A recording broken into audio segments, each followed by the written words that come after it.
মানে মানুহে যিটো ভাল পায় সেইটো কৰিব লাগিব। এটা ব্যৱসায়ী এটা সংস্কৃতি এটা অপাত্ৰক দাবীও দিব লাগে। সমালোচনা বেয়া পায় খুব ভাল সমালোচনা নকৰি আমি আহ্বান এটা কৰিছোঁ ক'লে আপুনি ভাগ্যদেৱীটো কথা হৈছে যদি কি জানে তাৰ কি আছে তাৰ পৰা সি নিজেও একো নাজানে। আপোনালোকে চাই আছে খোজ দাৱে পজিটিভ থিংকিং। এক যোগাত্মক বাৰ্তা লৈ মই আপোনালোকৰ মাজত আহিছোঁ। কিছু ভ্ৰাম্যমাণৰ কথা জানিম। আপোনালোকে মোৰ লগত থকা ব্যক্তিজনক নিশ্চয় চিনি পায়। অসমৰ প্ৰতিগৰাকী দৰ্শক, প্ৰতিগৰাকী সচেতন নাগৰিকে চিনি পায় কৃষ্ণ ৰয় ছাৰ।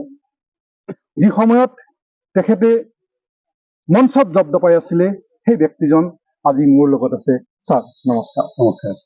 ভ্ৰাম্যমাণ থিয়েটাৰ হয়, যি যাত্ৰাপথ আছিলে সেই যাত্ৰাপথত আপুনি ওতঃপ্ৰোতভাৱে জড়িত হৈ আছে। বৰ্তমান সময়ত আমি দেখিছোঁ এই ভ্ৰাম্যমাণ থিয়েটাৰে ক'ৰবাত নহয় ক'ৰবাত বিপথে পৰিচালিত হৈ গৈ আছে। ইয়াৰ কাৰণ কি? এইটোতো মোৰ আপুনি যিটো প্ৰশ্ন কৰিছে এইটোতো মই আচলতে এইটো মই ভবা নাই, এইটো নহয় হোৱাও নাই। মানে মানুহে যিটো ভাল পায় সেইটোৱে কৰিব লাগিব। আৰু এটা মানে হেৰি আছে এইটো আজি আগতে যিটো হৈ আছে তাৰপিছত বেলেগ হ'ব, তাৰপিছত বেলেগ হ'ব, আজি বেলেগ হ'ব, সেইটো নহয়। এইটো অলপ পৰিৱৰ্তনৰ দিশে আমাৰ ভ্ৰাম্যমাণ থিয়েটাৰ গৈ আছে। নিত্য নতুন কথা ক'ব পাৰি। নতুন বস্তু ওলাইছে, নতুন বস্তু তাত সোমাইছে। আগতে যাত্ৰা আছিলে, আগতে যাত্ৰাটো আমাৰ শ্ৰদ্ধা অচ্যুত লহকৰ দাদাৰ সৰু ভাই সদানখৰ দাদাই তাত কৰিছিলে। সেইটো উদ্বুদ্ধ হৈ অচ্যুত লহকৰ দাদাই ভ্ৰাম্যমাণ থিয়েটাৰলৈ পৰিৱৰ্তন কৰিলে। কিন্তু দেখিছো আজি আপোনালোকৰ সেই তাহানিৰ ভ্ৰাম্যমাণ থিয়েটাৰ আজি ব্যৱসায় দিশৰ ফালে গতি কৰি গৈ আছে। ভ্ৰাম্যমাণ থিয়েটাৰটো ব্যৱসায়ী ক'ৰবাত নহয় ক'ৰবাত আমাৰ কৃষ্টি সংস্কৃতি, আমাৰ যিখিনি কৰণীয় অভিনেতা অভিনেত্ৰী আছে তেখেতসকলে সামাজিক দায়বদ্ধতা হেৰুৱাই পেলাইছে। নহয় এইটো এটা কথাই নহয়। তেওঁলোকে তাৰ মানে কি সংস্কৃতিৰ মাজতে ব্যৱসায়ীৰ মাজতে সংস্কৃতি কৰি আছে। যদি সংস্কৃতি হৈছে এইখিনিয়ে হৈছে, কিন্তু এইটো ব্যৱসায়। কাৰণ এই মানুহখিনি 100-150 মানুহ একোটা থিয়েটাৰত আছে। এতিয়া কমেও 60-70টা ভ্ৰাম্যমাণ থিয়েটাৰ চলি আছে। গতিকে 150 মানুহ আছে পৰোক্ষভাৱে, প্ৰত্যক্ষভাৱে আৰু আৰু বহুত দৰকাৰী বহাৰী মানে এই যে চিজিডিএল ধৰক আৰ্টিষ্টক বাদ দি ডাইৰেক্টৰ বিলাক আহে বা চিলাই কৰা এটা হেৰি আহে, মানুহ এজন আহে, মিস্ত্ৰী এজন আহে, এই কাঠ মিস্ত্ৰী আহে। গতিকে এইবিলাকৰ এটা ইয়াতে হেৰি, গতিকে এটা সংস্থাপনৰ কথা। ব্যৱসায়ৰ কাৰণে কিছুদিন আগতে ইতিহাস গৰকা ভ্ৰাম্যমাণ থিয়েটাৰ ভাগ্যদেৱীয়ে কিছুদিন আগতে বন্ধ হ'ব লগা হৈছে। ইয়াৰ কাৰণটো কি? এইটো তাৰমানে অনভিজ্ঞ। তেওঁলোকে তাৰমানে এইটো কৰিব নোৱাৰে, সিহঁতে যিহেতু কৰিব নোৱাৰে চুবুল পৰ্যন্ত এৰি দিব লাগে। আৰু এটা অপাত্ৰক দাবীও দিব লাগে। অপাত্ৰক কিয় দিব লাগে? এইটো তাৰ দোষ এইটো। মইতো ভ্ৰাম্যমাণ থিয়েটাৰ মোৰ আপোনাৰ থিয়েটাৰ মই প্ৰস্তুতি চলাব দিছোঁ। প্ৰস্তুতিটো মোট কৰি কমকৈ চলা নাই, কিন্তু সাংঘাতিক চলিছে। এটা শ্ব' কৰিব লাগে, 2টা শ্ব' হৈছে, 3টা শ্ব' হৈছে। কিয় হৈছে? তেওঁলোকৰ হেৰিটো দক্ষতা চবখিনি কাম কৰিছে, চবখিনি হেৰি কৰিছে, জানে, টকা পইচা আছে, নিজৰ হেৰিটো নিজৰ যিখিনি মানে হেৰি পাৰদৰ্শিতা, যিটো এক্টিং কৰিব লাগে তাক বহুত ওপৰত কৰিছে। গতিকে এইটো চলি আছে। অভিনয় দৰ্শকৰ মাজত যোগসূত্ৰ কেনেকুৱা হোৱাৰ প্ৰয়োজন? এইটোৱে কথা। তাৰমানে অভিনয় যদি চাই যদি ভাল পায় তেতিয়াহ'লে নাটকত ছেকেণ্ড ডে হেৰি ফুল হ'ব, আৰু এইখন নাটক ছেকেণ্ড শ্ব' হ'ব, থাৰ্ড শ্ব' হ'ব। সেইটোতো কথাটো। সমালোচনা বেয়া পায় খুব ভাল, সমালোচনা কৰিব লাগে। সমালোচনা কৰিলে এইটো বেয়া হ'ল, এইটো ভাল কৰাৰ আমি সুবিধা পাওঁ। এই সমালোচনাই আমাৰ নাট্য জগতক ভ্ৰাম্যমাণ থিয়েটাৰ কোন দিশে সমালোচনা কৰাৰ কাৰণে বেছি ওপৰত হৈছে নাটক বা থিয়েটাৰ বিলাক। কিন্তু ইয়াৰে গুৰুত্ব হ'ল জানিব লাগিব, মানে যিবিলাক মানুহ থিয়েটাৰ কৰিব আহিছে তেওঁলোকে জানিব লাগে। টকা পইচাখিনি থাকিলে এইটো নহ'ব। আমি 1 পইচাও নকৰি আমি আহ্বান থিয়েটাৰ কৰিছোঁ, কইনদৰ থিয়েটাৰ কৰিছোঁ, কিন্তু আমি কেনেকৈ হেৰি কৰিছোঁ? এতিয়া যিবিলাক থিয়েটাৰ কৰিব আহিছে তেওঁলোকে টকা পইচা লৈ আহিছে, কিন্তু অভিজ্ঞতা নাই, নাজানে। একোৱে নজনাকৈ কেনেকৈ কৰিব? আজি এই যিটো ভাগ্যদেৱীৰ কথা ক'লে আপুনি, ভাগ্যদেৱীৰ কথা হৈছে যদি কি জানে তাৰ কি আছে তাৰ পৰা সি নিজেও একো নাজানে।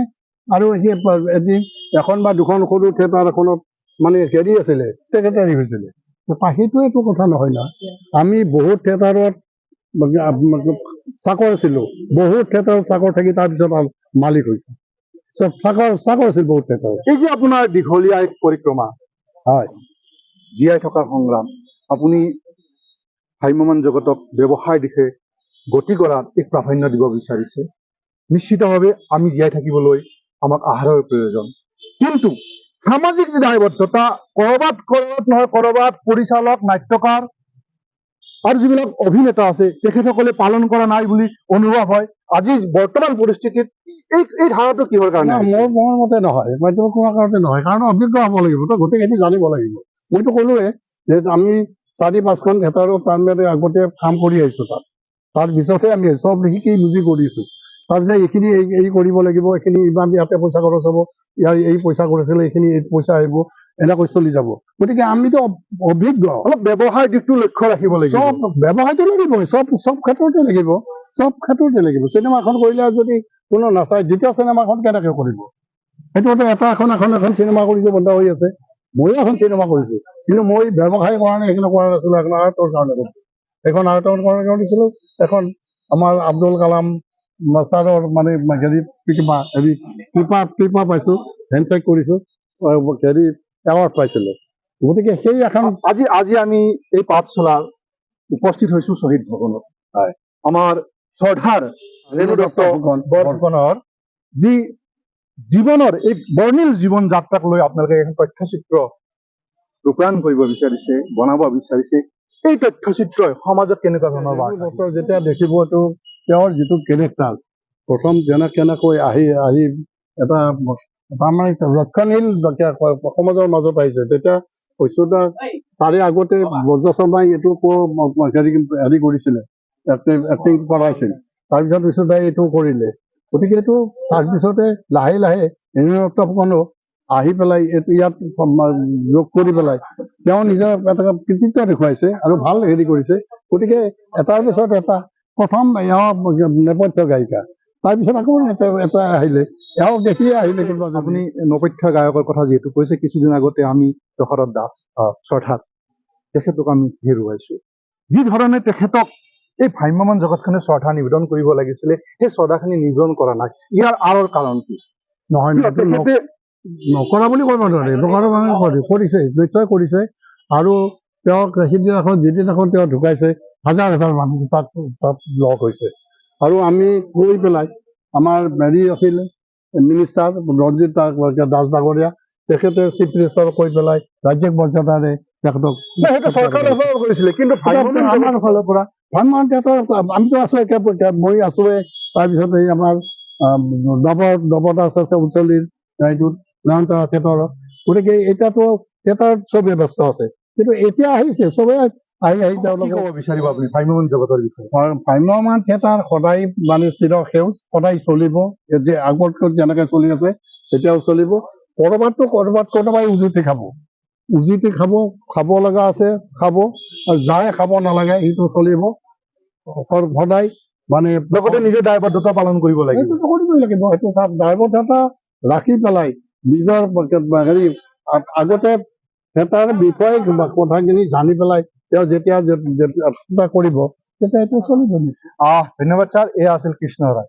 সুন্দৰ এক বিশ্লেষণ কৰিছে থিয়েটাৰ আমি কিয় জীয়াই ৰাখিব লাগিব, কেনেধৰণে আমি জীয়াই থাকিব লাগিব, ব্যৱসায়িক লগত আমি আমাৰ জীৱন প্ৰণালী কেনেদৰে জড়িত কৰি ৰাখিব লাগিব, এক সুন্দৰ বিশ্লেষণ দাঙি ধৰিছে। ধন্যবাদ ছাৰ, বহুত সময় দিলে আপুনি ব্যস্ত সময়ৰ মাজত।